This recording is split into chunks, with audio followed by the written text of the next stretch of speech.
Prvi tip teksta o kome hoću da vam pričam je čitalačko pismo, Leserbrief.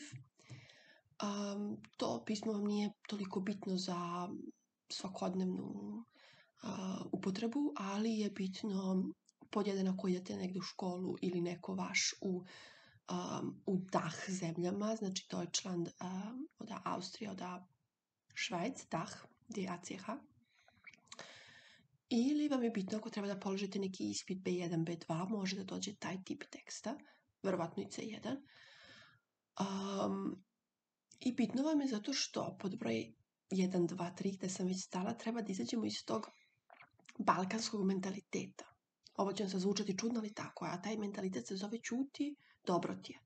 Pročitaš nešto u časopisu, ne sviđa ti se mišljenje tog, ne slažeš se s tim mišljenjem i kao, jebi ga šta ću kao, tako je kako, ko me pita, šta, ne veze, pusti budalu. Zašto?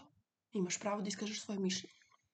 To sam naravno i ja saznala tek kad sam došla ovde, kad sam videla kako moj muž, koji je Italijan, piše novinama da se žali za sve što mu se ne dopada, piše televiziji da se žali za sve što mu se ne dopada i naravno nije jedini. Svi to rade. Naravno ne kažem samo ako ti se nešto ne dopada, pa i ako ti se nešto dopada. Taj novinar je čovek koji svi ostali, pa možete da razmenite mišljenja. Znači ne moraš da razmenjuješ mišljenja samo sa svojom tetkom na kafi, koja možda nema mišljenja o toj temi, a ti si možda stručna za tu temu. Jednostavno pišeš onome ko može da razmeni mišljenje s tobom i to je sasvim u redu. Prosto pričaš s ljudima koji su na tvom nivou i koji žele da čuju tvoje mišljenje. Tako da to je stavka koja je jako bitna da shvatimo zašto uopšte bitne ove forme teksta. Pročitali smo neki tekst i sad hoćemo da napišemo to čitalačko pismo i da iskažemo svoje zadovoljstvo ili nezadovoljstvo.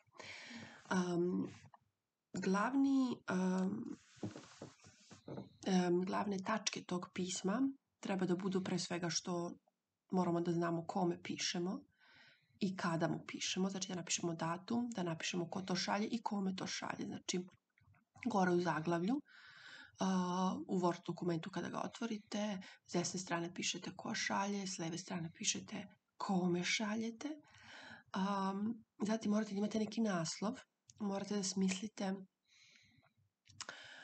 naslov. To može da bude, na primjer, neko retoričko pitanje, recimo, ako se priča, ne znam, o muškarcima u biznisu, vi možete napišete kao, a šta je sa ženama, upitnik. Znači, nešto u tom kontekstu morate imati neki naslov koji možete smisliti ili na osnovu toga što vam se dopada ili ne dopada u tekstu ili na osnovu onoga što ćete vi da pišete dalje. Morate da onda počnete svoje pismo koje se počinje u suštini kao e-mail, svakako, a pošto vi tu osobu ne znate, onda ćete svakako početi sa sehr geehrte. I u uvodu morate da kažete na što se pozivate. Znači morate da kažete pozivam se na, ich nehme Bezug auf, ili ich wende mich an Sie wegen, ili ich möchte mich äußern wegen des Artikels, itd. Znači, da kažete na koji se članak pozivate, jer možda je taj novinar ili te novine ili kogod već napisao gomilu članak, oni ne znaju o čemu vi pričate. Znači, pozivam se na taj članak od tog i tog datuma, objavljen u tim i tim novinama, od tog i tog autora. Znači, ako neka od ovih vam podataka fali, jednostavno izostavite, ali u suštini su to ta 4 podatka koja morate da navedete u uvodu. Pozivam se na taj članak i hoću da izjasnim svoje mišljenje povodom toga. I to nam je uvod.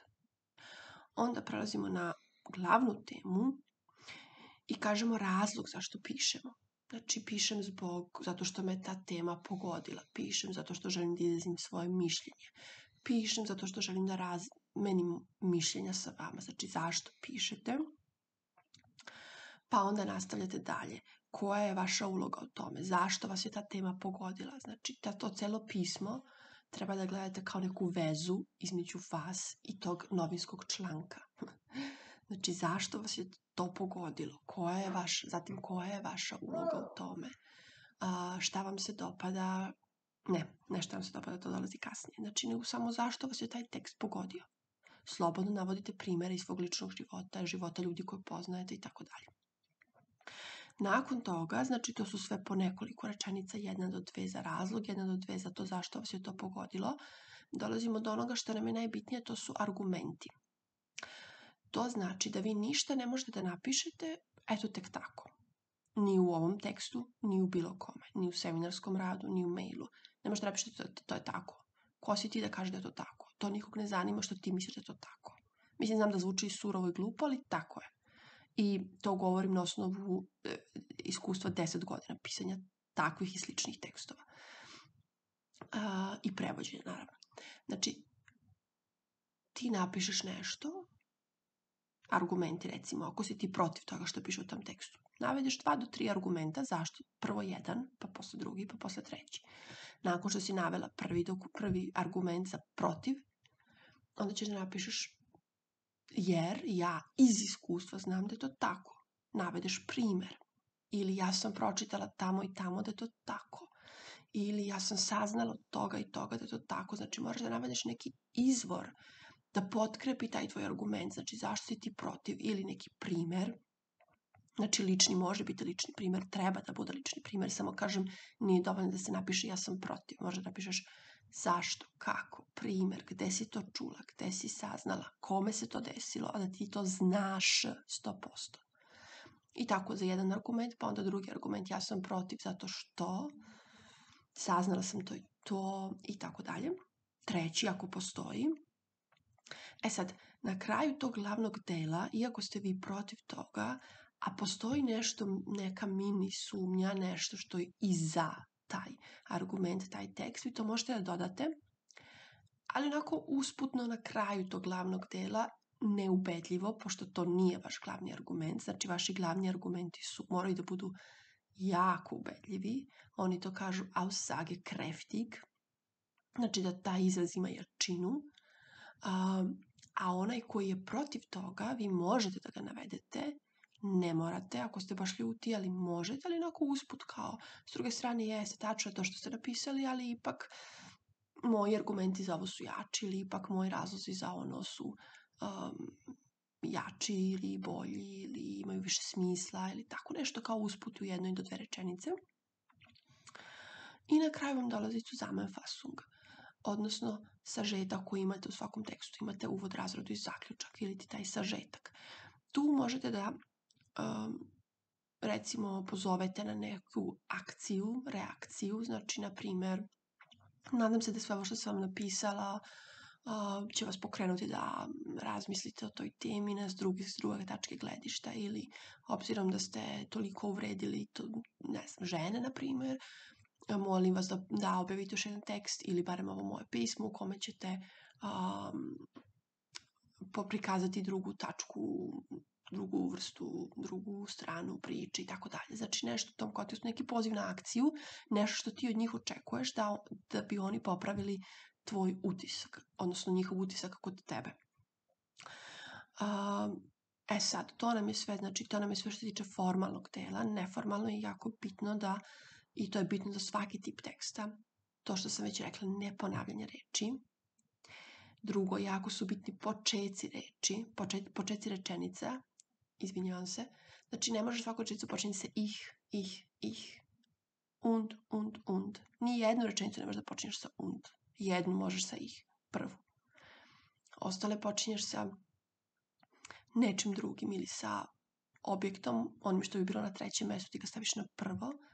Ili, recimo, nešto smo rekli, neki argument, neku rečenicu, pa onda außerdem, bla, bla, bla, bla, bla. Znači, osim toga, i ovo još dolazi na listu.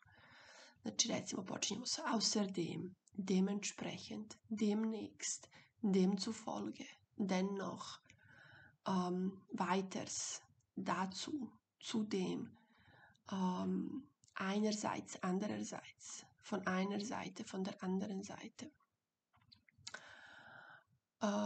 Pa recimo u zaključku možemo da stavimo schlussfolgend, schließlich, anschließend, zusammenfassend, summierend itd. itd. Znači to su vam neke reči kojima možete početi rečenicu. Opet, ne možete ni svaku rečenicu početi sa nekom od tih reči. Neku morate početi sa ich, neku sa wir, neku sa der Autor. Takođe, ako stalno se pozivamo na tog autora, Ne možemo ga stalno zvati der Autor, der Autor, der Autor. Takođe to nije dobro. Znači imamo der Autor, der Journalist, der Verfasser, ihr Mitarbeiter, ihr Kollege, der Schriftsteller ako je pisac itd. itd. Znači, ne znam, ako se radi o mladima, die Jugendliche, die Lernende, die Heranwachsende, die Schüler, die junge Erwachsenen. Znači, uvek za jednu reč tražite što je više sinonima moguće. Ako nije moguće da nađete, ne znam, sinonim Lernende, Schüler, onda tražite opis neki te osobe. Znači, morate da imate varijante za sve. Da biste sve varijante znali, vi morate da pročitate što više moguće tekstova. Pogotovo ako se konkretno spremate, na primjer, za neki ispit, a piše na tom ispitu možete da dođe da pišete Leserbrief, onda čitajte novine, jer neće biti čitalačko pismo da vi objašnjavate, ne znam, Geta i Andrića, nego će biti iz novina. Čitaš novine, pa onda tražiš na internetu primer čitalačkog pisma i onda to upoređuješ kako šta. Znači, ako se za nešto određeno spremate, koncentrišite se na to i spremajte to, čitajte to. Ako se spremate za književnost jer studirate germanistiku, čitajte knjige, nemojte čitati novine. Znači, jasno, uvek znajte šta radite, imajte fokus. To je to za ovu lekciju, čujemo se u sledećoj lekciji.